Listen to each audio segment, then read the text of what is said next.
And if you ever want to be a guest on The Dumbest Guy in the Room, don't be scared because you are smarter than us. Thought process. Everything stays the same. Everything's stagnant. Yeah, you're stuck. Nothing changes. Day in and day out, it's the same thing over and over and over again. And then you just wake up, do the same bullshit, go to sleep. Wake up, do the same bullshit, go to sleep until like something finally clicks, something snaps, and you wake up. They kept the distractions coming, so people weren't. They had their Soma in sports and in movies, and like, you really think that the coincidence of Disney Plus and all these streaming platforms coming out right before the pandemic is a coincidence? Like, could you imagine if we just sat in our homes and had to watch like ABC and stuff like that? Like, people would go nuts. Is it better to be free or better to be happy? And then, or is it possible to have both?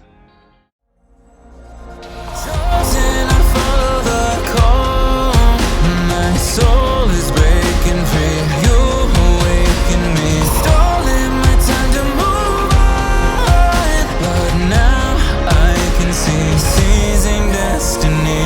Welcome to my evolution. Welcome back to The Dumbest Guy in a Room. Thank you for watching. If you like what you hear, please subscribe, like, and comment your opinions below. Today we are finishing up our final review, our overall review, even though the last one wasn't, much of a review. This one hopefully will be. But we are going to talk about A Brave New World. And Mike, since you picked, can you kind of go over the the basics of what the book is, the foundation? So depending on how you look at it, it's either a utopian or dystopian future that was written almost 100 years ago, which is kind of crazy with all these predictions he had. And I just found it pretty eerie when I read it, how many things are either on track to come true or have already come true. I mean, like the ability to create people in test tubes and then put them inside women to have babies. We can create children without even having a womb or a woman. So that starts the book off right with that. He talks about the kind of washing out of the sanctity of like sex and morals. Like they start off kids in the first chapter with sexual play in the schoolyard, and it's kind of creepy to think about. And that, I did a little research, that got this book banned from a lot of schools for a lot of years, because like even talking about that was too immoral. And now it's like, I mean, you could see Janet Jackson's nipple at the Super Bowl. I mean, it's crazy how farther you've come since this book's written. I just thought there was a lot of key points in here that, if you're paying attention, is really where the world is kind of heading. So a communistic view of the future is what the book is. All his characters have communistic names. So he's very analytical with who he picks and who he names and how he names them. And they all pretty much have to do with some kind of revolutionary or some kind of socialist or communist Marxist historical figure. So all of the names have to do with some kind of socialism, Marxism concept. And that's what the book's basically about. A future where there was great wars and famine. And then once they make it through the war and cure all these diseases, you're left in this socialist dystopia or utopia, no matter how you look at it. Everybody's fed, everybody's quote unquote happy, but are you really free? Are you really living a life worth living? And that's kind of the point that you have to decide when you're reading it. Is this a life you want to live because it's comfortable and safe, and you really don't have any worries that the state government takes care of everything, but you kind of have to fall in line in your social class and follow the rules. So the book really dives deep on three characters that are outliers in their societies. One is John, who's the savage. he didn't feel like he fit in his Indian reservation. And then there's Bernard. Obviously, Bernard's basically what the book's based Bernard, on. what? Is it Bernard Marx. Yeah, Marx. That's Bernard Marx. So yeah, Obviously, Marx. the reason I say that is because I noticed that too about the names aligning with something that we something familiar within different ideologies. And if you kind of look at take the character and the name he gave him, it makes sense. He basically created the ideology into one human being With their two. and then gave his, I mean, it is his opinion of that type of ideology, right? But that's his opinion, and he created a whole human, and then that's how they're kind of based. But go ahead. So you have John the Savage, Bernard Marx, and then Helmholtz. Is his last name Watkins? Watson. So Helmholtz is almost too smart for his job, and he's an alpha, and he feels like he doesn't fit in because they're making him do these jingles that basically brainwash people. And he's like, he's really good at creating these jingles, but he wants to use his intellect for something more. And it kind of like digs at him. And that's why he becomes friends with Bernard, because they're like, this society is like kind of, there's no room for individualism. So, you know what it kind of reminded me of? If like Hitler won the war, right? Like how he had that vision of like Aryan race, like sure. And then how you said that with the jingles, how I forget the guy's name, but one of his propaganda, like one of his right-hand man, like with the propaganda, the videos and stuff like that, to pretty much brainwash these people. Right. And his whole like idea, like that's what it kind of reminded me of, as if like this is kind of what it would have been like if he did win. Wait, and what's crazy is he wrote the book before the war, like before the Nazis. Like that's where I come back to, like, this stuff isn't coincidences. Like, this is what they really want. That's why I picked these books. Like, there's not coincidences that are this big and this obvious. So, go ahead. Do you think that this is where I always battle. So first off, you made a good point. I think that's a good question. I think that's a good question that he presents in this book. Is the first question being, what's better, freedom or happiness?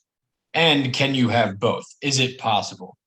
I think that's a great question to kind of dive into, because what you see in the book is kind of like they took out like human truths that are what's true to us, meaning like feelings, emotions, something that really can't be described in words and like literature. It's just something that can be really felt, right? You can't really explain it with words.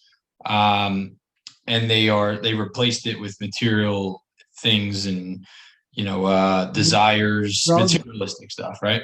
Yeah, and drugs. If anytime you get flustered, just pop a Soma or right. I thought Eddie would love this. Pop a I think that's what we do now, though, man. I took Soma. I thought about it a little bit more, right? And everybody uses it, right? Now, yes, we all take medicine, or we all have like something. But I think we all have our Soma.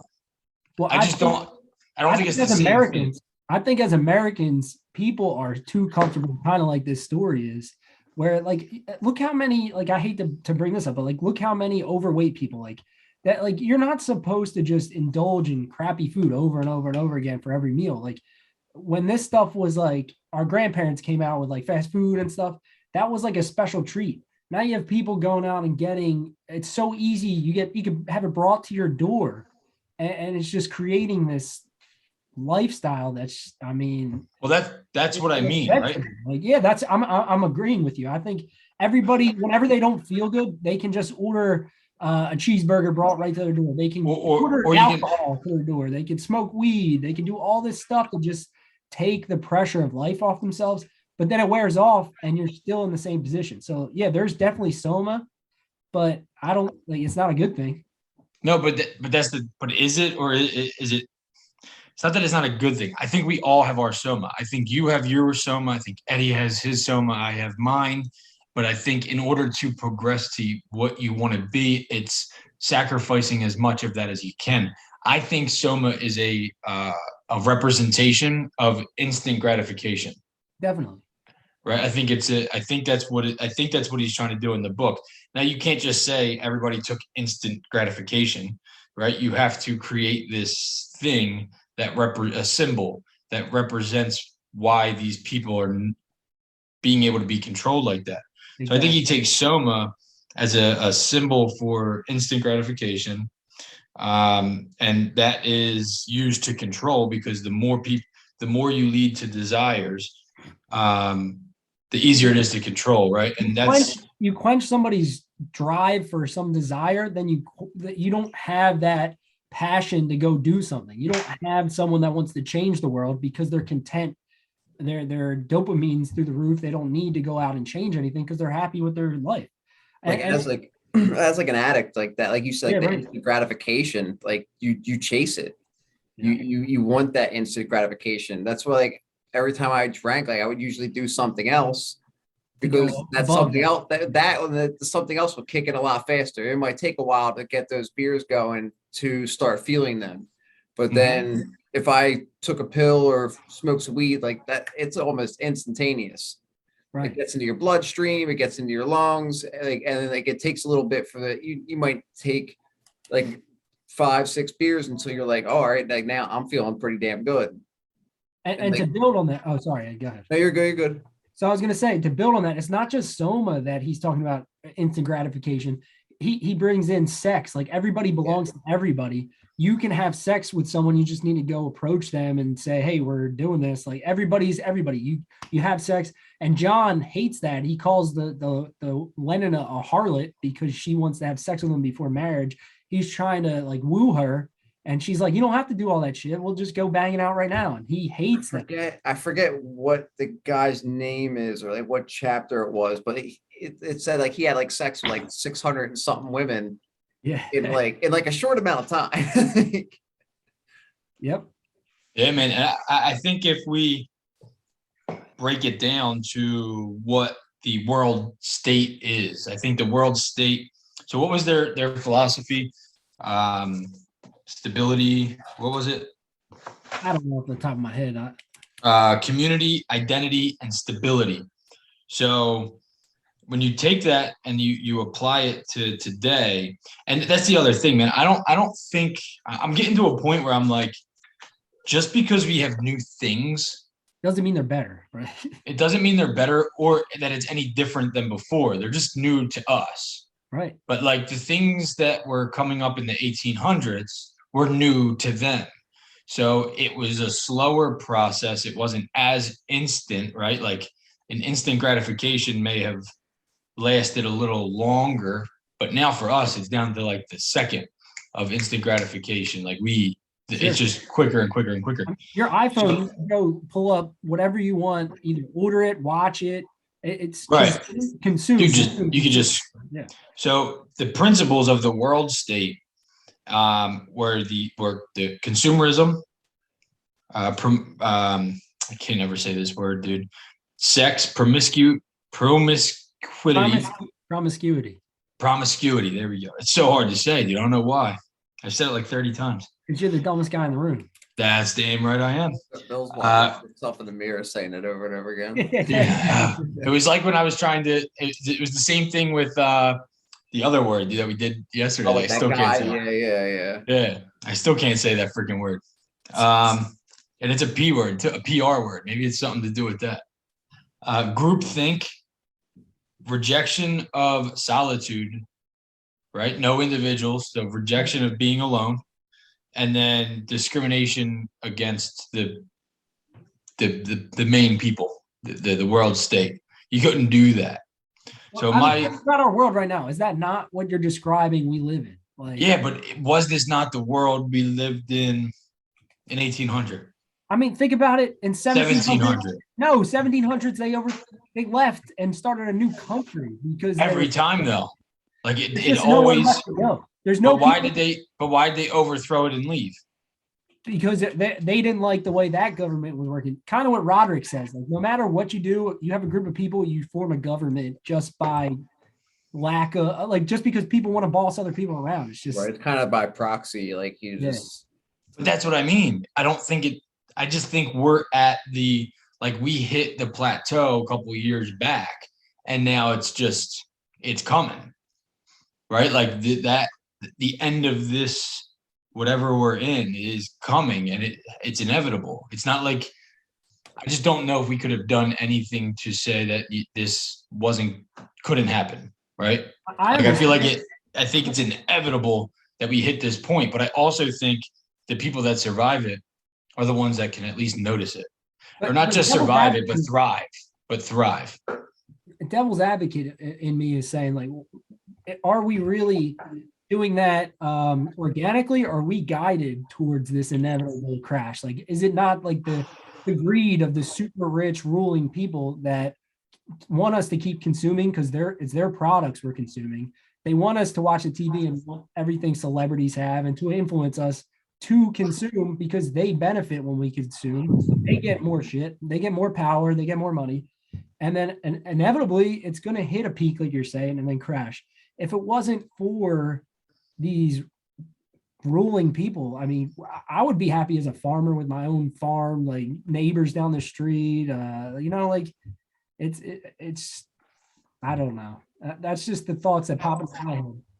I'm with you, dude. And I agree with you, but I also think that if you went back 10 years, you wouldn't say that, right? Yeah. Like 10 years ago, we wouldn't have said that. We would have said things are great, but at the same time, things probably were great. It was at a peak. Like we've been peaking at a point where, like, dude, when we grew up, man, like I remember the first PlayStation, the first internet, like going on my first phone that I could only call on, and text cost money.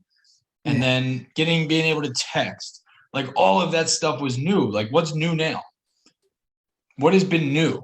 And so my point being is we were so trained to the consumerism materialistic until technology is hitting a point of like stagnant movement where we're not really progressing in a way that the average person can participate yet, right?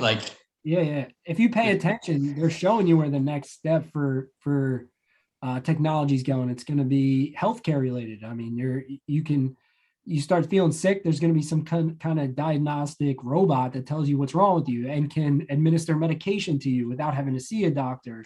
And it's just like, at what point I don't know, at what point are you no longer like a human and more of like a freaking cyborg or something? I think we're already cyborgs, dude. I mean, but I can leave my cell phone at home and go in the wilderness and be fine. I mean, I don't need that extension of me to live. Right, but it still is an extension of you, correct? As I have it, it is. But right, in my order grandpa's 93 years old. He doesn't have a cell phone. He's more human than most of us. Probably. Like I don't think people like we kind of like because we grew up in it that we don't really recognize the fact that it like is part of us. Sure. Like it is us. It's an extension of our brain. I mean, you need to know something, you just Google it. Yeah, you don't have to read a whole book. You don't have to like spend that time. You don't have to spend the time having conversations with real people. You can literally pick up your phone, type it in, boom, the answer. And Bill can type in Spark Notes for Brave New World and act like he actually read it and then fool all the people. All the time. I did that with the other book. But I didn't do Spark Notes, dude. I wish I did Spark Notes. But so the where was I at, dude? Why'd you just throw me off? You were saying it's an extension of us, it's our brain. Yes. So Elon Musk said that we are an extension of AI, but we're limited to two thumbs. And I was like, for Yeah, the but that- longest time, I'm like, what is this dude kind of talking about? And he's like, well, the input output is slow, the bandwidth, because it used to be actually faster because we would have all our fingers, but now we're down to two thumbs. And I was like, how's that pot? And then like I started to really, really, really, really think about it. And I'm like, he's right. Like I never had a answer book with me at all times. I never had something like Hellwig was my Google. Like I'd go to Hellwig and Hellwig would have some answer, and I'd be like, "Oh, he's probably right," and I would just take it for what it was because the dude knew so many different facts that I was like just always assumed he was smarter than me, and he is definitely. But that's my thing, dude. Like we have a phone and we're using it like it's us. We're like, well, I just Googled it and I have these statistics and this and this and this. It's like that's that's somebody's like a computer is telling you to say that right now, and you're doing it. Same thing when we move. We go from, if I wanted to go to Mike's house right now, I'm going into my phone. I'm going to type in the address and it's going to take me there. And like you get in one of Elon Musk's cars, you don't even have to do any of the moving. You just sit in it and it'll take you there. Like, I don't think we look at it like as an extension to us. Sure. Do you? I mean, I don't want to, but I know it's a reality. Right. And I do it because I do this podcast, and I always kind of battle with that. But I don't know. I feel like it's almost necessary for this society. It's definitely necessary to just get on and talk, like just to have conversations, because I never heard of preterist before ever. Did I need to? I don't know. But guess what? I learned about what preterist is, and not only from the guest, but because I had him on and I knew that that's what he did, I had to go and study it and figure out at least the basics of what it was so that I didn't, so I wasn't completely lost. But same thing with like Roderick. When we had Roderick on, anything he wants to talk about, existentialism. I just never heard that word before. I understood the concept of it as soon as I read the definition, but I've learned so much from having just those two guests on. Same thing with Pat Bryan. But like people don't realize that. There's always a common ground somewhere between people. And we always want to focus on the differences. And that's what this book is about. It's like everybody is the same. And if you're not the same, then you're this almost like crazy person or savage, as they call John. And even John, Mike, can you explain who John was? So John's kind of an ironic character because his mom came from the New World, visited a Indian reservation, and got lost and fell off a cliff. They thought she was dead, so the people that she came with left her there. She wound up being pregnant and having a son there, and that is John. John grows up with a mom who knows of this other world.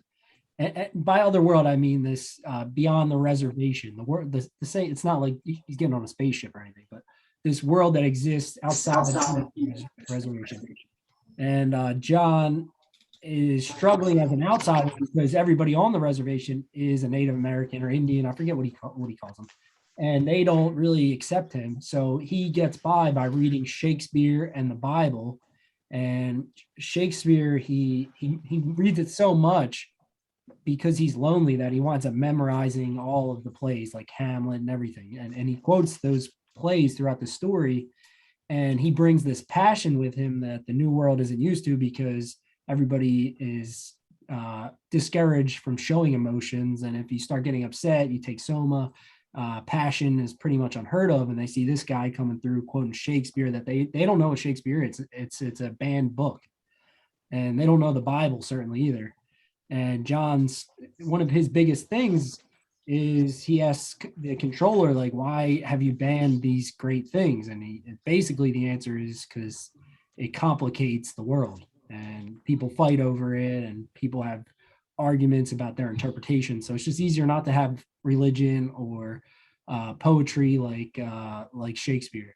So the irony is they call him the savage, but he's really more worldly than anybody in the New World. He knows more about what it is to be human than anybody that he's now coming face to face with. So why do you think that is? Ed, why do you think that he is, or do you think that he's more human than the people he's coming across? I mean, I do like. I feel like especially the people in like the new world, like they're almost like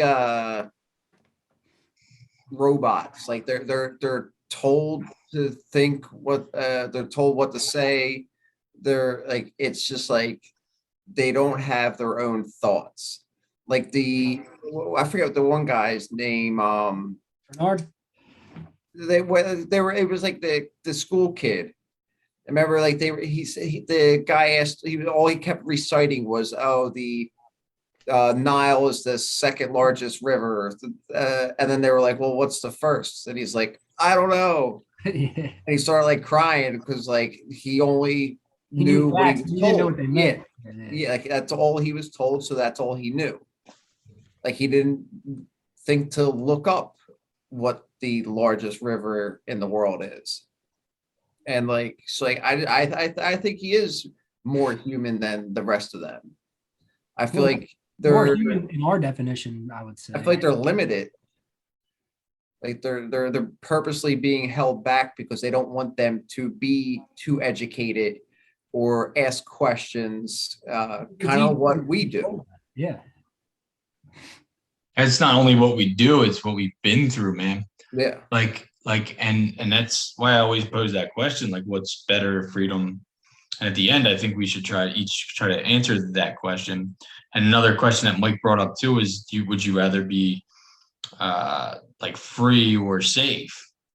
Right? It's kind of like, do you want to? Would you be? Would it be a better life if you were sitting on, my countertop in a fishbowl, or if I took you and dumped you into the ocean, or if I took you from the ocean and then put you in the fishbowl? Or if you live in the metaverse and you're in the real world, or in the real world and then taken to the new metaverse, like what's? Yeah, it's like, where do you find? I just think that I don't know. I don't know which one is better in my mind, man. I have faith and I have hope that the freedom leads to happiness. But I know that freedom is not easy. I know it's not easy, and easy is happy. Well, freedom is the pursuit of happiness. That's why it's in there. Pursuit. It doesn't. That's what I mean. It doesn't say if you get happiness. Yeah, you're free to mess it up. I mean, it feels like the world's trying to funnel everybody in their version of what happiness is. And really, if you want to be free, you got to make some mistakes, and that's the real happiness, is when you figure it out on your own. Yeah. I mean, Thomas Jefferson said, if any man would give up some freedom for some safety, he doesn't deserve either. I mean, it's crazy. We're getting so far from the people that built this country, in my opinion. Man, that's a good point, dude. And I talk about him a lot now, obviously, but Roderick really put me on, and I forgot this. I'll send you the link. He wrote this whole article and has some videos in there and about republic or democracy. And I was always under the impression we were a democratic republic. But that's what they want us to think. Right, but Roderick brought up that it's not. It's a constitutional republic, and there's nowhere you can find the word democracy or democrat anywhere in the books that from our founding fathers. Like, they despised that type of mob rule, and they were a republic. And I was like, Jesus, that's going to be the big one of part 2 for North Penn, man. I have all the clips of every time they do the Pledge of Allegiance, all of them. It's I pledge allegiance to the flag and to the republic for which it stands. No, nothing about democracy. So it's them saying that over and over again, and then also saying save democracy. It's like, maybe you should stop either pledging your allegiance to a republic, or maybe you should go save or don't save democracy. But I admit, I can't say that I am fully knowledgeable of that stuff, because I think that made me need to go deeper into, well, what is the republic, and well, what is a democracy? Like, what actually is it? I don't know. That's kind of where I'm at now with politics, is really explaining those terminologies and why is America or isn't. I don't know. But Browder brought up that question to me, and I was like, wow. America, yeah, America is basically the new Rome. I mean, we have a republic. There's a bunch of elected people that are supposed to have your best. Their people, their states, their constituents. They're supposed to have their best interest in mind, and then vote and try to relay the people from where they're from's point of view, or at least what's best for the people that elected them. So right. That's basically, if you boil it down to the nuts and bolts, elected people making decisions based on where they're from, the people that they're representing. The way that I kind of came to it was that if it's a constitutional republic, and one, I do know this, if the Constitution is in place the Constitution is really a rule book for the government, not the people. It's what the government can't do to us. And they kind of over time flipped it to no, it is up to us to give you stuff. And then now they got it into the point where it's all identity based. And it's like, all right, well, you know what? It needs to specifically say this terminology for this person to do something. And it's like, it should never have to say that. All of that, it's granted to us. All you can do is take it away from us. I can do that. You shouldn't have been able to take it away to begin with. There's a clip out there of George Bush. A reporter asked him something about that. Like, isn't that against the Constitution? And he basically says, well, that's just a piece of paper. I'm making the decisions. That is the truth, man. I feel like that's where they're at. That is where they're at. But to get back to this book again, John, what do you think? So at the end, John and was it Helms, his buddy Helmholtz were exiled, right? And when they were exiled, they basically, wasn't it Bernard and Helmholtz, or was it John? I think it was John. Bernard kind of I got highlighted in here. I'm pretty sure that Bernard was the one that kind of was like weak. So wasn't it John and Helmholtz that? You're probably right. After John's mom died, right? Yes. They talk and stuff. Yeah, and Bernard was kind of jealous of it. And he didn't help or anything. Yeah, right. He was in the beginning. I thought he was going to be the guy. I thought he was going to be the one that stood up against what was going on, but he didn't have the. Yeah, he bitched out, and then you find out through John and Helmholtz discussion with the controller that these exile places are actually full of people that are smart and think like them. So it's kind of it's an exile from this way of life, but it's kind of a reward at the same time, because all these great thinking people are exiled to that island as well. That's where I was gonna go with it. The fact that he exiles people that are disobedient to the conformity of the New World State, he exiles them. So do you think that Huxley agreed with this way of life? Like he's almost promoting this way of life? Because why didn't he kill them? So you want me to give you my perspective? I think that it's kind of like The Simpsons. Like they give you like kind of hints of what is planned, and they're trying to in fiction give away a little bit of truth of what's coming and what's planned or what's inevitable, and trying to see if we can see that and either change the course or like I don't think he really wanted this way of life. I think he was divulging stuff that he knew would eventually come to pass. The same thing of like Orwell and but Orwell's was more. I didn't read the whole Orwell book, so I don't want to go too far with an opinion. But I listened to it, and these are hard to listen to. That's why I had to read this, because fiction is very difficult to listen and take in, because it's not like they're talking about things that are happening or happened, like statistics or things, you know what I mean? It's like something imaginary that you have to create in your mind. Visualize, yeah. Right. So with that being said, I did start listening to Orwell before we started doing all this. And that was more of like a miserable place. Like I feel like Orwell's was more like you're being oppressed and conformed by a government control, like directly, like you must, or you're like beaten, like you're basically tortured. So in my mind, that's like a way of looking at it and saying, we don't want this to kind of happen. And in this book, it's more of like, well, if you don't conform, you're exiled. And it makes it sound bad because now you're not part of a community. But is exiled better or worse than like jail? You know what I mean? Like now when people don't conform to what society sees as okay, we throw them in a prison cell. And for many, many things, right? Like we look at prison, like my perception of prison before really getting deeper into things were, well, don't be bad.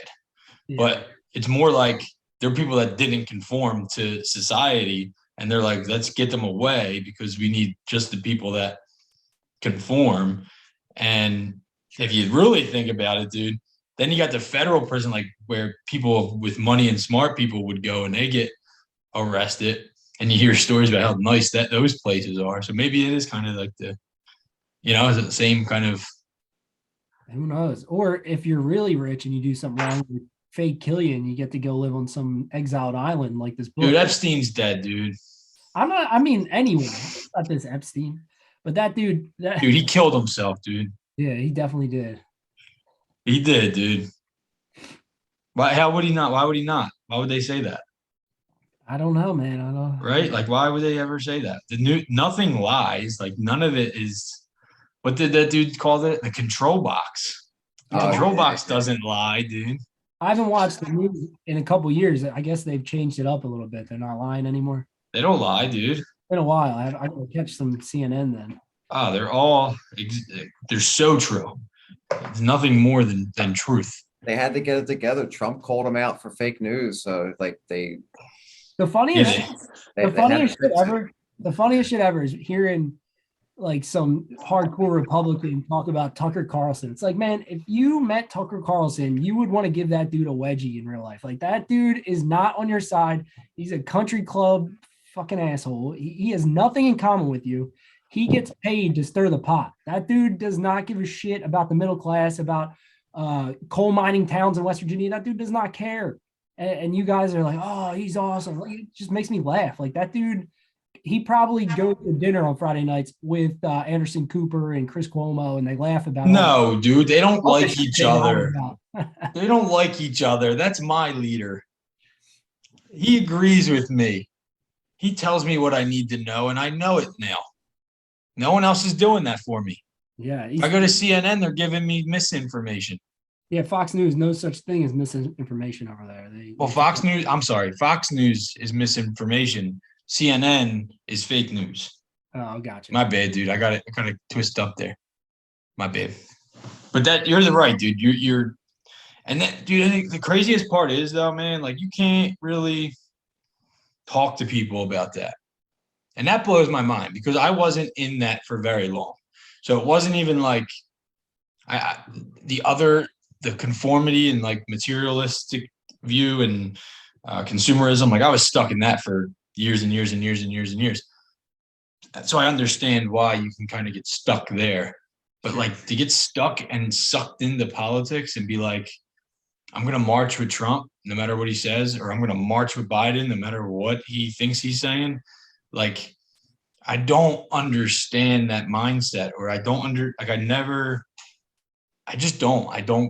get why people, normal people, me and the guy next door could hate each other, which is not a true story. There's no guy next door that hates me. But like if I was a Trump guy and the other guy next door was a Biden guy, we live next door, we have the same stuff, we see the same things, but now we hate each other just because of some guy that we'll never meet ever. Right. But we've been told about who we are. They basically said, this is your identity. This is your identity. Now follow us. And then Trump and Biden sip beers on Sundays like, look at all our minions. Dude, I think my utopia is when the government can't do that to people and everybody realizes like it really is us versus them. Like Never happened, man. collective us, and they're just a bunch of lying assholes that went to private school and couldn't tell you what a public school looks like, or like it. They don't give a shit. I don't think it. We would I need don't to get think- down to that 500 million. Honestly, yeah, 500 million. But honestly, dude, like I think the only part that I can play to get to that utopia is to talk to people that have different views. I mean, we're doing this. We're kind Personally, that's what I mean. Yeah. And now the hardest part now is getting people to come on that don't agree with me or think they don't agree with me or think that I'm going to attack them for a belief that they have, because they do. People think that because I talk about the negatives of group ideology and the fact that I did associate myself at one point, not like hardcore, but I definitely led more towards like Trump, like towards people that would like completely bash him for making their life so hard. And I would kind of, he marketed himself as an outsider, so it was appealing until you see. It was very appealing, but it wasn't even that it was appealing to follow, dude. It wasn't. I was more attached to the why are people so like attacking him so much to the point where people like myself who never thought about politics or anything are now so involved in it that they hate him to their core, that it just irks them, and now they think that and I think that's what kind of made me so upset, because it made anybody that that likes Trump, and which I shouldn't say likes Trump, anybody that they categorized as groups that like Trump, so like white males for the most part, and they're like, these are the people that follow Trump and they're racist and they're this. And just like the fact that they did that, I think is what bothered me, because even though I, again, wasn't into politics and hardly even knew what any of that was, it was like I was seeing all these things of like white males are racist and sexist, and like, hold the fuck up. I got white skin. Are they talking about, is the guy on the news talking about me?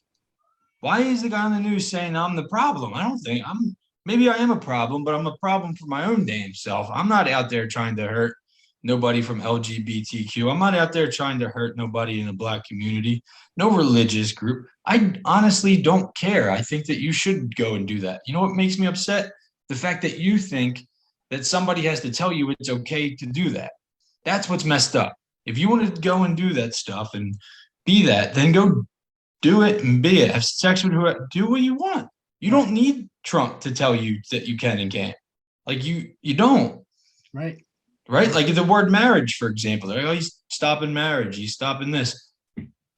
You take marriage from me. Go ahead and take it. I don't care if you say I'm married. I'm married. Like I am committed to my wife. Right? Like I don't need to physically go get married to find happiness. And I guarantee that's kind of what happens is it's like you start getting given these rights. And once you get that right, you start to realize this isn't enough. This isn't enough. Not enough. Every time you move up the ladder, you're not finding that thing that you think is the thing that is going to be, happiness. Does that make sense? Like watching Trump was like watching like a wildfire. It was exciting. You didn't want to look away. You didn't know what was going to happen next. You didn't know what he was going to say, what he was going to do. He was the wild card. Yeah, dude, but you had to hit him. Like, that's why he appealed to so many people. So like, it's just like, you just don't know what's going to happen. You're just like, and you would hear some of the things that this dude would say, and he just didn't care. And you were just like. But I think that's the main point, right? Is the fact that we would hear things that he said. We wouldn't hear him say it. What I'm saying, like hearing him like at like a rally or whatever, like hearing him like say these things. I'm not saying I know what you're saying, but like we're like it was him. Seeing it was him plus media, but him him versus the media. But that's what I also like. That's what I'm trying to say. The media that was portraying him as this Dr. Evil character, he needed. Yeah. So like they weren't all at opposite teams. If he didn't have that, he wouldn't have the power he has today. Yeah. Because the creation of a manufactured enemy, an invisible enemy, is so strong on people, especially when you're living in this control box all the time on Facebook. You feel this enemy and you're like, what am I going to do? The world is ending. What do I do? Because we've been so self-reliant in this world of a world state for so long, where everything is so easy to get and kind of given to us and delivered to us on a fucking silver platter, that once somebody's trying to tell us they're taking it, it's like, hold the fuck up. How do I get my own silver platter? I can't do that. I need somebody like that guy. It was a great marketing campaign by him. 100%. Huge. It was amazing. He's a It's marketing. still going on. And like the crazy thing was, like, it was a joke. Like he wasn't like That wasn't he a wasn't joke, supposed to dude. win. He wasn't even supposed to run. Like, it was a joke. And then It like wasn't a people were like, joke. oh, you won. Dude, that stuff's pre-planned for you. That was pre-planned, bro, for years and years and years. That dude knew he was president. And they know the next president. So Sure they like none it's of Trump again. It's Trump again. I will tell you 100%. And the only he won because in my opinion, you don't have this divisiveness if you can't get somebody like that 100%. in there, right? So you get him in there, you get the divisiveness, then you really amp them fucking people up by making them lose, saying it's fraud. Run that for 4 years, dude, just nonstop. You get a little war going, you make the economy, inflation fucking skyrocket. Savior comes back in 2024, and the Savior's back, and now you got a more controlled militant people than you've had before. Anybody that thinks that the left is gonna, like, dude, that's not a militant group of people. Like, they want that right. They want that male testosterone fucking amped up. That they want that. It's not. I saw an article yesterday. They're creating what they're saying they're trying to defeat, is what I'm saying. I agree with you. And I can't believe you've come this far to believe what I believe, Bill. I mean, but I saw an article yesterday saying the second coming of Trump, what to expect for 2024. It's like, bro, you can't see through this shit. Like, it's scripted for you. It's crazy. I would put Eddie about a buddy on it. That's what happens. I mean, dude, look how stupid Joe Biden is. Like, he might not even really be that stupid. No way. Like, no way. No. You know what I mean? Like all of that stuff is so they can show it and show it and show it, and it just pisses the Trumpers off way more. Like, it makes them so much angrier. They're playing it up that he's this weak president while this war is going on. He won't stick it to Putin, and then Trump's going to come in and they're, oh yeah, we can really stick it to Putin. That's what's coming. Bow down. For what though? Like, who gives a shit? It's Like, all controlled. We have nothing to do with it. No, we have everything to do with it. They want to control us. They want to control the future. They want to control everything. Think about all the people. Like the Russia, like invading Ukraine. What the hell? Like, take it. I agree with care. you. I agree with you. The people that watch the news are being told to care. They're being told this. That's what I'm saying. Take it off the news, and who knows about it, and who cares? Like I said last time, like, that's why the coronavirus just disappeared. Yeah. Right. Like I said before, though, China last year invaded huge portions of India and took it over as its own country, and nobody even cares. Nobody knows because they're not told to care because we're not in a war. They don't want a war with China yet. So, like, people are idiots. It's all because they're all freaked up about fucking corona. Dude, Nas said it, dude. It was written. It's already here. And it doesn't. That's the thing that I fight with, though, Mike. Like, you say you can't believe how far I've come, but like, that's where my mind's always really been. But the problem was I was just getting into it when Trump was in office. So the side that I saw that was getting oppressed was this, like, the side that was angry, upset, and mad were people that I knew, I've grown up with, I know them, and they're sitting there saying like the same white supremacy, and I'm like, what is going on? Like there's like what is going, like I personally started to feel attacked, right? Like why? And not me necessarily, because I think if I didn't have kids, like if I didn't have Liam and little ones, I probably wouldn't have got sucked into any of it. But it was more like, where's this going, and what's gonna, like, are my kids gonna be all right? But at the same time, I was more so I was so I'm very empathetic. People don't think I'm empathetic because the way that I like, but I feel when people are being, I just feel when people are being like pushed down, and it hurts. And it's like that, but the worst part about it is the truth hurts even fucking more, because the lie is actually comforting, because you have something to stand for. And until when your identity is destroyed, what do you stand for now? Like now it's you.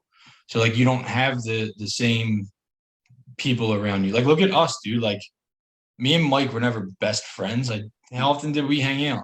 Ed, you were gone in Soma world for how long? Like it's weird how it works. Like people just come in, like you manifest the identity that, you know what I mean? Like it's hard to understand, but I get it. I think if you can lose the identity that was created for you, it's one of the most painful things in the world. I don't think it ever goes away. So like I feel like me talking about it or typing about it was not a waste of time, because it was helping me grow. But like now I look at it as, well, this would be a waste of time. I wouldn't do that. Doesn't do anything. Putting posts up, like typing this, like that doesn't do anything. This is definitely more productive for me. I can still learn and talk to newer, like other people. They can hear me talk, so they can hear my context in the words. They're not doing it in their voice, like what they think of how I'm saying it. I don't think it ever goes away, to be quite honest. I think that is natural to be tribal like that. Sure. But you got to think about it, man. Like think about what you're attached to and why. And if you detached, what would happen? Do you need that? Is that part of you? Like that's why I couldn't even do AA, dude. Like I couldn't even stick with that program, because same thing. It was like, why this is becoming me, my identity now. I have to do this and that and this and that. It saved my life. So like I'm very grateful, and I recommend it. I recommend it to anybody that's going through that. But at the same time, it's like only going to church. It's like only living in Philadelphia and Philly sports. It's like when you only are this, you're dangerous, first off, because you'll do anything for that identity, and you're not really taking your own consequence in into line, man. That's what it is. To build on that, Bill, you're 100% right, because that's the reason sports never stopped during Corona. That's the reason that they had all this stuff. So they came out with Disney Plus and all these streaming stuff right before the pandemic. So people didn't go crazy when they got held up in their house for the next 3 years. Sports missed like 2 games, and then they added them to the back. They kept the distractions coming, so people weren't. They had their Soma in sports and in movies, and like, you really think that the coincidence of Disney Plus and all these streaming platforms coming out right before the pandemic is a coincidence? Like, could you imagine if we just sat in our homes and had to watch like ABC and stuff like that? Like, people would go nuts. But they had all this material to watch. They had their sports. There's a deadly pandemic. You got people playing basketball, sweating all over each other, football, never missed a game. Unreal. It's like I agree. I mean, you have these powerhouses that are, it's a chess game to them. The people are going to be sacrificed. Like I feel like the Ukraine, like they're a pawn for sure. something. They're for something bigger. You got the U.S., China, Russia. Like they're the main players in the game. Everyone else, like they're expendable. You ask 80% of people in this city to point out Ukraine on a map, guarantee they can't do it. They still Guaranteed. can't do it. They've been in the news every day for the past month. They still couldn't point them out. And it's like it's a shame because people are dying. Like the coronavirus, like all these things. The war that was in the Middle East, like tons of people are being sacrificed for these people that are playing this game. It's the battle of the wits, battle of power, trying to get that balance with the offense and defense. And like, unfortunately, like there's a lot of people that go down in the middle and they don't give a shit. Oh, they don't give a shit at all. I mean, it's necessary for them. Yeah. It is, man. And the way, Mike, like you just said, going crazy, right? Being without any of the things without your Soma, per se. Your immediate right? gratification, that satisfaction. Once you take it away, man, and that's why it's so hard to quit addictions in general. Like for me, vaping will be next. And honestly, after this, all right, here we go. Since we're on this, my meat diet, dude, my carnivore diet, no, I'm still on it, brother. And I have not cheated. I lied because I drink coffee, I drink beetroot and water, and I have honey water. But I don't consider that cheating. I mean, that's no, but for anybody that hears this and is on a carnivore diet and they're strict to it, those are the things right now that I partake in that aren't probably, part of that diet. However, if you look up the definition of carnivore, it's like 80% of your diet is meat. So you're still. Yeah. And I do plan on, I'm giving it at least a month. So I'm waiting at least a month before I start incorporating some fruit.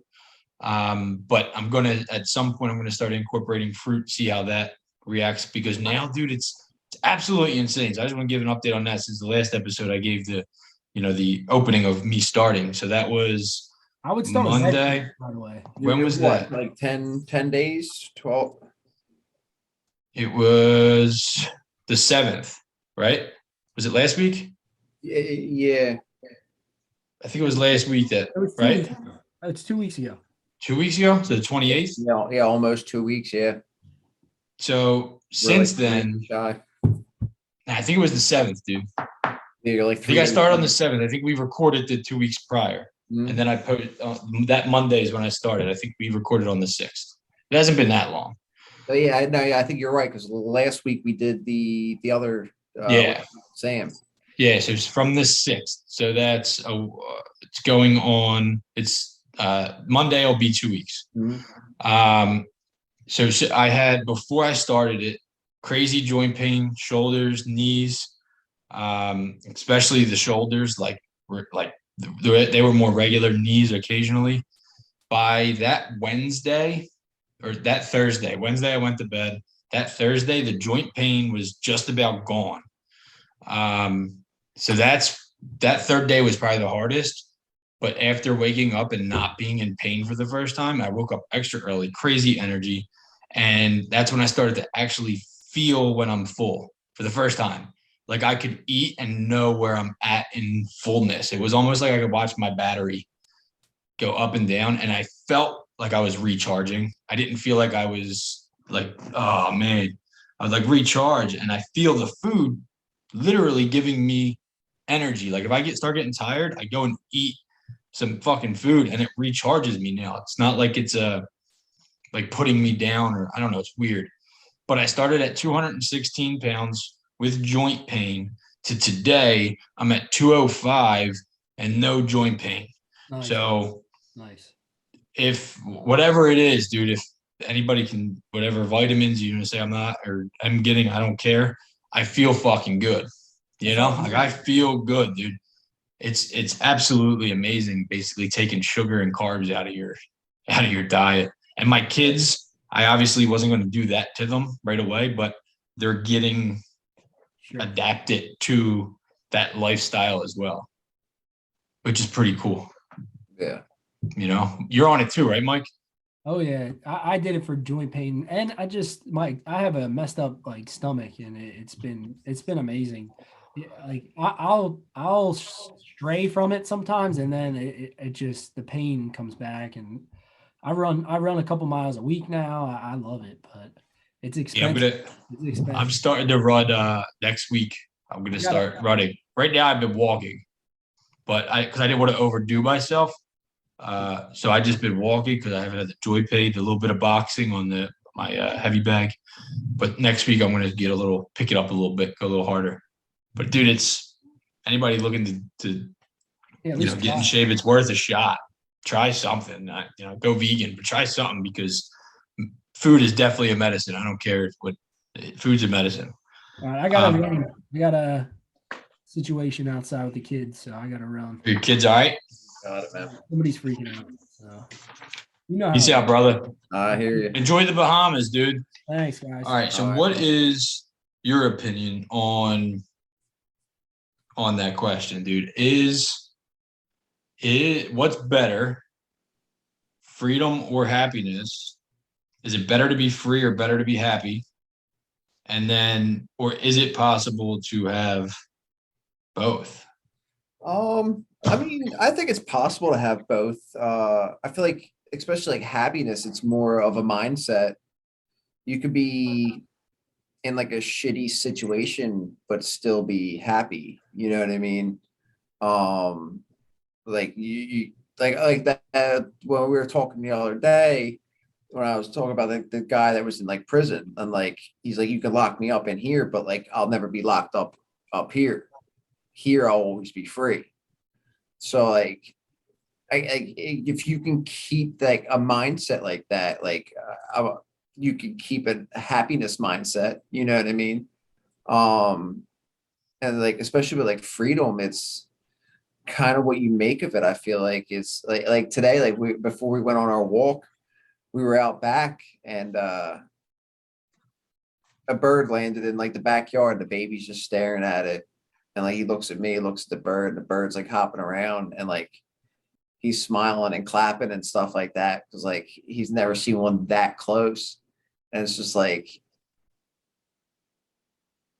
watching that innocence, like that freedom or like that happiness from him.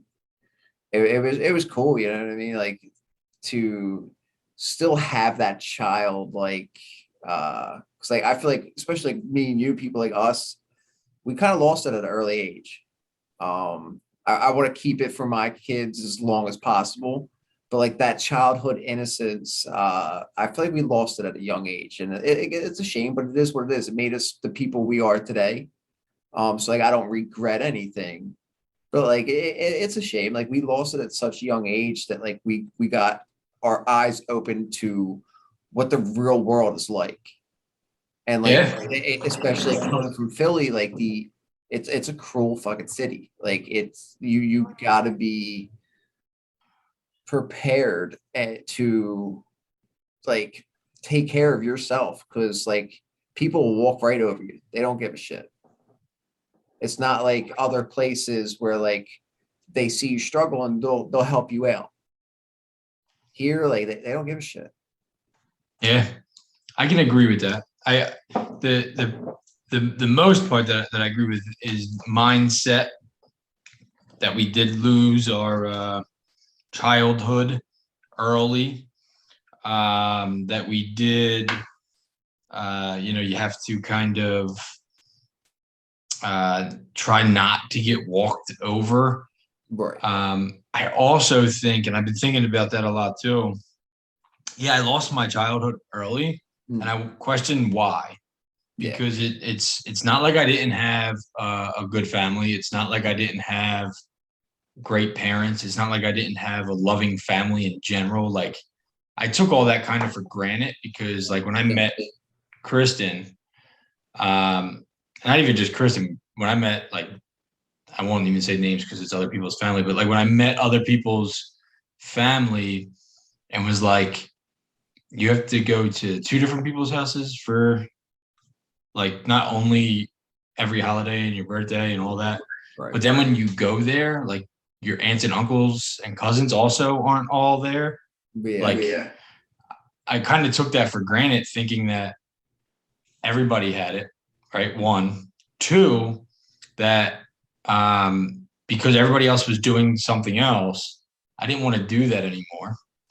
And it made me question, like, why? Like, why did I ever leave that? Or why did I ever want to go do something else? And it got me to a point of like, was it because I got too much happiness as a young age? Like, think about now, like the things that make you happy today weren't necessarily things that made you happy before. And the things that made you happy before, or I don't like things that made you feel good and joyful before, now they don't. Yeah. So you have to find something new. And it's almost like that's why progression's like always kind of my goal, and making sure that the progression I'm looking at is not more instant gratification, because that's how I got myself into a position where you have to dig back out.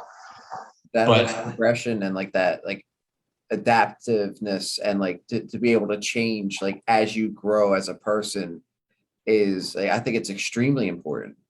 If you right. stay the same, stay stagnant, stay miserable, and like Well, what about stay happy? you get to a certain, or like stay happy, but like you get to a certain point, like especially with like being miserable and like staying in that like for me example, like all those years of like drug use, like yeah, in the beginning it was fun, I had a blast, and then it gets to a certain point where like you're just trying to maintain and like you're miserable, but like you're like your thought process, everything stays the same, everything's stagnant. Yeah, you're stuck. Nothing changes. Day in and day out, it's the same thing over and over and over again. And then you just wake up, do the same bullshit, go to sleep. Wake up, do the same bullshit, go to sleep for until like something finally clicks, something snaps, and you wake up because you're in a haze of being controlled either by a drug or by whatever. Like people in like an abusive relationships, there some of them they're in abusive relationships for a long time before something finally snaps and wakes them up, and they're like, I deserve better. I don't deserve this. Their mindset changes. And once they're able to like once I was able to like do that, to get out of that, like the instant like sigh of relief and like the weight off your shoulders. Like you haven't really done any footwork yet, but like just to be able to think that and to say it out loud, like it's like an instant weight, and you just like you just feel such like release. And like I feel like once you're able to obtain that, it's that first step. It's extremely important. So when it comes to that question, is it better to be free or to be happy, or can you get both? I think freedom can bring more happiness. Right. You get to because nobody's happy 24/7. No. It's you can't maintain that, and that's what meditation kind of does for me. Right. It keeps me centered in the moment, and realize that and it just kind of I don't know, at this point meditation is a lot different for me than it was when I like first started. Now it's more of as some days it's more vocal than other days, but a lot of mornings, man, like it'll be silence and it's blissful, and then some days it's very vocal and I have to tell myself to focus on my breathing again. But what that does for me is it shows me what is keeping me chained. Right. So like when the silence is there, that means that I am free and able to be in the moment. When it's vocal, those words or those thoughts are the things that are keeping me in chains. Those are the things that I need to focus on when I get out of all of this, and not continue not do it, or to do it, or to face it head on, go through it and not keep avoiding it. So to me, man, like freedom, and that's why I think we have in America, it's, you get to pursue freedom, right? The freedom, the pursuit of happiness. Pursuit of happiness. because you're going to continue to pursue that. You're going to continue to pursue to try to feel happy. And happiness is easy, right? Like that's what easy is. Easy is happiness. So by the time you get something hard done, if you accomplish something, if you get through the hard part, which is the pursuing part, you have this moment of joy and happiness because everything's hard before it's easy. Right. So if you can get through the hard part and push through it, it's like at the other end of it, you get to experience that happiness. But that's where the addictions will kick in because it's like you want to keep it. All right, I got it. Stay with it. Don't let go. Right? I want to hold on to this. And if you do that, it's inevitable that you now are done pursuing happiness and now you are chained by that wherever you're at. Right. So you have to come back out of it, and keep continuing that cycle just throughout life. Yeah. Yeah. And that's what brings me back to the kid process. Do you get what I'm saying? So like, and that's what keeps me like thinking as a kid is why I started to act out the way that I did when I did, and why I ran from that good family, and why I'm trying to give my kids that. It's like, because I'm trying to give my kids, honestly, I don't remember. So I don't even know if it was a good thing. So I don't remember. So I really don't know. But I think that when we are, and now and we were too, we were so privileged in so many ways. And no, not white privilege, none of that crap. I'm not talking about that. Yeah. I'm talking about all of us in America are privileged to have, all of us are privileged more than somebody else. Yeah. Doesn't matter what you are. Now, you just have these privileges based on you, your society, your surroundings, everything. And you'll get those things. Where you go to like somewhere else, they also have privileges. They're just different. They're not the same as ours. But if they looked at us, they'd be like, these people are that mad because they they can't get married, like they're just not allowed. Well, over here we get shot if they even see us do that stuff. So like, instead of being angry about it and dwelling in that stuff, as a child, man, like our parents want to keep us happy. Like they just give us stuff. And I do the same thing for the kids sometimes. If they're whiny, it's like, try this.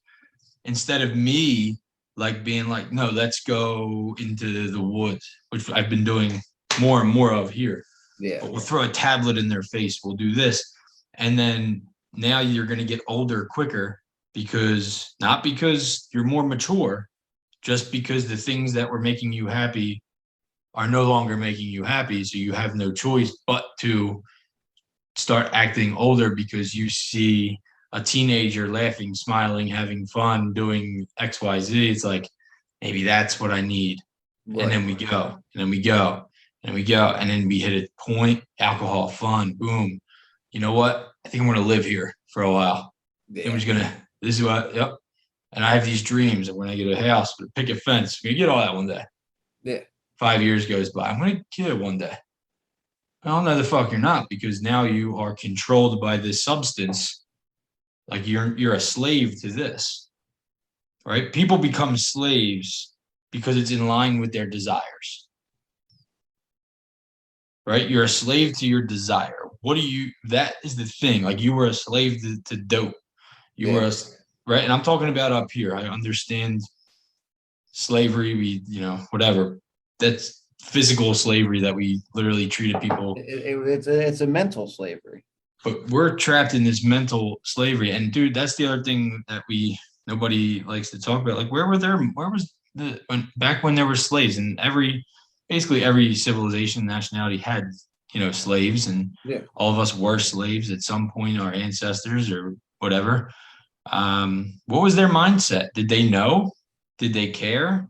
Did they want to be free? Did all of them want to be? Did all of them not want to be that? We don't know, right? They never talk about the other people in history. They talk about history is now being written, right? America was created by a bunch of white racist savages that killed and slaughtered all of these people. Well, no, that's some of the people, that the extreme people that did that. But what about the me's and you's of that time? They just didn't exist in history. They just didn't like you exist. said, like it goes back, like you had like all the slaves in Egypt. There were slaves in China. Like there were slaves everywhere.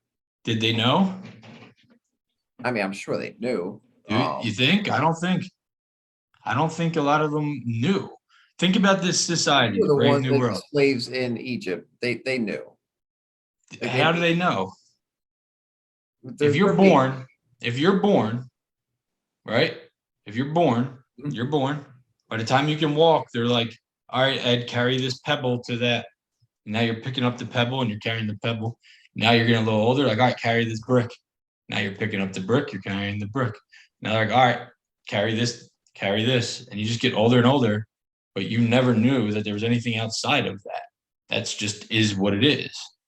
I mean, until someone was like, go ahead. And they were probably like, you're crazy. What do we do?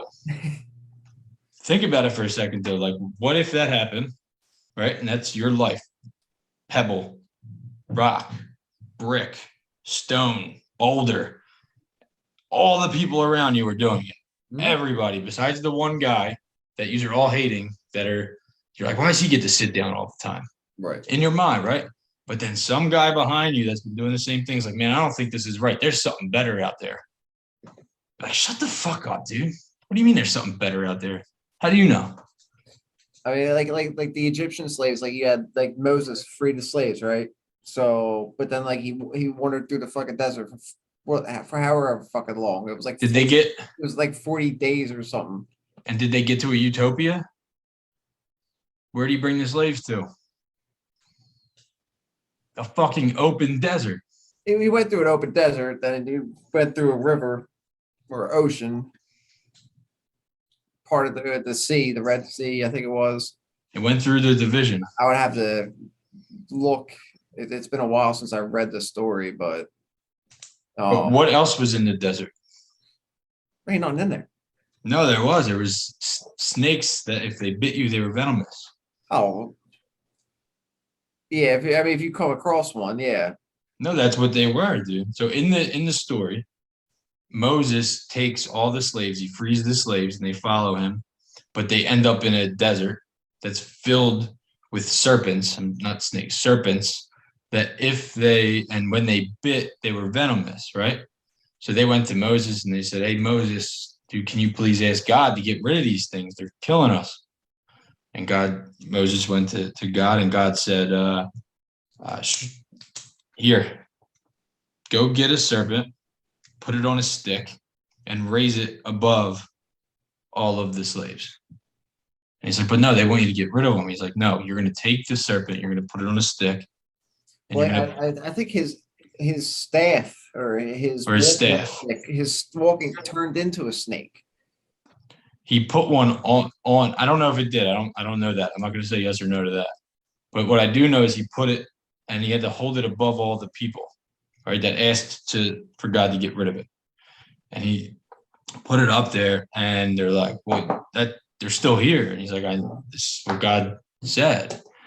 And my take of the meaning of that is you can't just avoid what you're afraid of. You can't just get rid of it.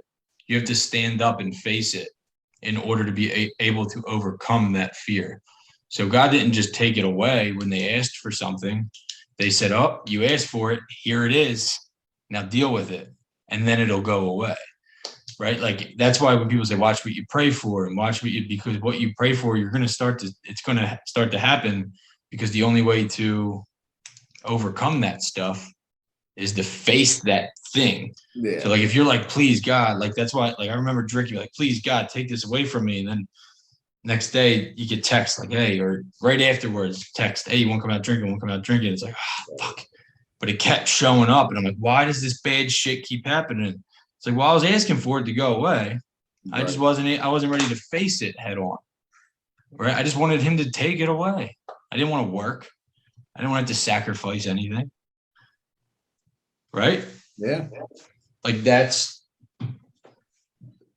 don't know. I could be wrong, man. I just feel like that's I do, man. That's why I'm like was kind of intrigued with the preterist view, because I'm like, was that kind of what the way my mind was when I was learning about it, and that's why I didn't care. Right. Like when I was looking at history and stuff like this, I'm like, why do I care? What does that have to do with anything? And realizing that a lot of this stuff is not like fiction stuff and music and movies. It's not that it's fiction. It's just it's somebody's imagination of the world. Right. And sometimes it's lessons to be learned and things like, and that's how I take the Bible, as a bunch of allegories for finding truth. Like, how do you find truth in things? You go to the Bible and you try to be like, how does this relate? Because it's like the first writing that we have to go back to even explain our emotions. And that's the one thing in our book that John was good at, because he read Shakespeare, was he was articulate in expressing his emotions, his feelings, and he was very articulate with it. And that's why people listened to him, because he could do that. He could articulate the way he was feeling, and everybody was like, what? And then you go back to when we were kids, it's like, what is happy? Draw a face, Right. smile. Oh, okay. I mean, there are earlier, like a lot earlier, scrolls and writings and stuff like that. Like on walls and stuff. Like not even that. Like on paper. There are like China's got some crazy old. Do they? Yeah. Before the Bible? Yeah. Really? I thought I thought that the Bible was like the oldest. No, there's definitely. I watched the craziest documentaries. Like I'll watch anything, but it's like Let me just finish up with this book real quick. Yep. Other question is, what's better? What do you think is better? Living in a fishbowl, living in the ocean, like, so you're free, you're fed by your humans. If you're in a bowl and you're being fed, this is it, is all you know. Right. Or getting thrown into the ocean, or being thrown in the ocean, getting put into the jar, or vice versa. Like, what do you think is better? Which life would you rather live? Fishbowl to the ocean, you know. Why? Going from the ocean, this, which probably seems endless, sea, to a fishbowl this big, and you're just bouncing off the walls. Before, you just swam, and you just went. And I'll take, right. So now, but what else would you just swimming do you have to deal with? Like, you see the good parts, right? But you're just a little fish. Yeah. Everything's trying to eat you. Other fish are trying to eat you. You have to go and find your own food. You have to work to get places. If you're in a fishbowl, man, you get to sit there, you get to get fed. You don't have to worry about no big fish coming to eat you. I mean, there's plenty of little fish in the sea that they learn and adapt to situations, and they genetics and you evolve is like the word I'm looking for. And you learn certain things, like your skin changes colors. You get all of a sudden you might get like spikes on your back, if like, and with poison. There's all types of things that like certain like small fish that should be getting swallowed up left and right learn to adapt and survive to be able to live in this giant ocean where everything eats everything. Look at our world now. Yeah. Right.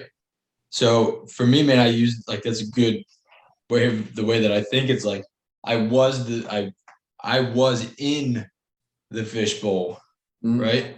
I was in there. I wanted out. Felt like there was more. Got out. And then it's like all of these things when you get out, you're like, man, and there's just so many things going on. And then you realize that once you're in there, when you're in there, you're seeing a lot of, you just start to see that really nobody that else is in there knows that that's where they're at, that there's nothing different. It's like, this is, you know what I'm saying? Like if you went from the ocean back and then you may want to go back to the fishbowl, but you can't get there because you just know there's so much more to explore. You'll never be able to find that piece that just in that bowl. But if you're in the bowl, you don't know there's an ocean. Yeah. And you have no clue. Or like if you went from the ocean to that fishbowl and you're talking to the other fish and trying to explain to them like there's what the ocean is.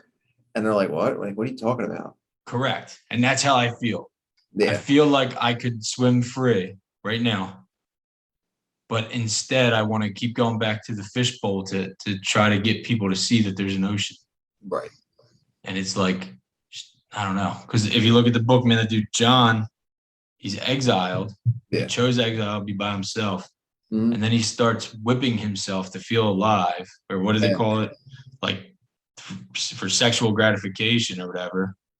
And then he basically turns into the exact thing that he was kind of against and kills himself for it. Yeah. You know, he hung himself after seeing the shame of what he brought to people because he broke people. He got people basically to see what was going on and then created his own. He just created the same thing that he was trying to defeat, looked at it in shame, and then killed himself for it because he couldn't live with himself. That's how I saw the ending of the book, was that, and that's what I think we do, man. We're constantly trying to fight evil, right? Yeah. Outside of ourselves. And then those same people, they turn into the exact thing that they were fighting before. I freed all these people. Oh man. Yeah. And then you start the power and greed and all of that gets you. And now you are exactly what you were fighting in the past. Yeah. Great book though. No, yeah, I enjoyed it. It was definitely an enjoyable book to read, and it made you think about a lot of things, you know. So I definitely enjoyed it. You tell me, man, what I'm thinking. What is the next book? What I am thinking is where did I put it? Here it is. So it's called The Broken Ladder. Who's it by? Keith Payne, Payne. Say that again. Keith Payne, Payne. The Broken Ladder. Okay. Any specific reason you picked this? No. So like I was talking to the wife and she suggested it to me. And then I looked at like the backstory of it and the summary. And it sounded interesting. So like I'll kind of give you like what the Broken Ladder explores such issues as why women in poor societies often have more children and why they have them at a younger age. Why there is little trust among the working class in the prudence of investing for the future. Why people's perception of their social status affects their political beliefs and leads. And then it cuts off right there. But so like it sounded interesting. I only read like the summary of it real quick. I didn't really. It sounds like he's giving a reason for just why obviously women have to have children. Sorry, community that thinks men can have children, but women have to have children. So it could still be about men and the way men treat women in poorer societies. Right. Yeah. Could But, be. yeah, like I said, like apparently it's a really good book, a really good read. It got some really good reviews. So I'm interested to see what, because like we read that book about like the man, like what it's what it means to be a man. Right, right. Like now, I was like, oh, like so, and she suggested that in like 2 other books. So like I looked at like all 3, and like this one kind of like stood out because of the last book that I think I picked. Maybe it'll give us like a different perspective. Yeah, I think it's a good pick, dude. I And then never when heard I of it. seen that it was a man, unless she or he is going by an alias, which happens sometimes in writing. But it was interesting that a man was writing it, which I thought was. Well, it could be, like I said, man. It could be, the just a perspective of, if you look at statistics, and I don't know the statistics, but what he's claiming is that poorer societies, that the women in poorer societies have more kids, but that doesn't necessarily mean it's about women. It could be about men and how they treat women. Yeah, I mean, you could do like the footwork and just get out there and talk to women. You know what I mean? Then get first-hand accounts of whatever you're trying to write about. You know what I mean? So like, Right. You're writing it, but like you're writing it from their point of view and from their words. So I will say, I mean, like I said, like I don't really know too much about it. I just kind of read all 3 summaries of the books that she suggested, and like that was the one that kind of stood out to me. I like it. Cool. I like it. So, All right, yeah, everybody. I'm down to do the wives thing. Talk to Mike. I don't know how his wife feels about. Well, I'll look at the book. Yeah. And see.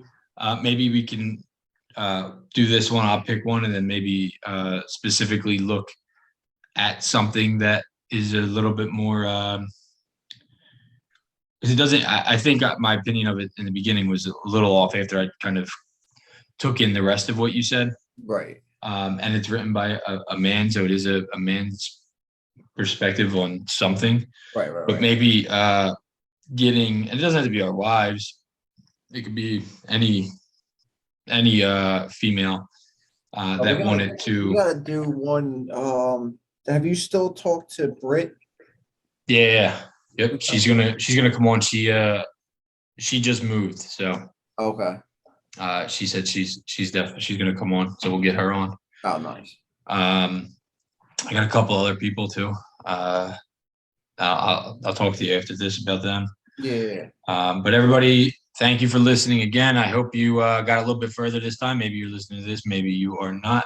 If you did make it this far, please subscribe, elect for notifications, like and comment your opinions. I appreciate it. And if you ever want to be a guest on The Dumbest Guy in the Room, don't be scared, because you are smarter than us.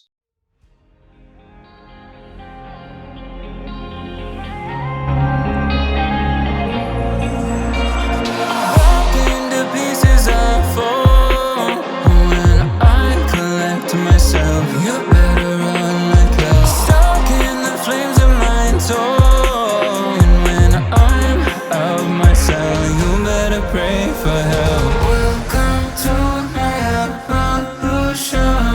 Leveling up, leveling up. Welcome to my evolution. Leveling up, leveling up.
switch.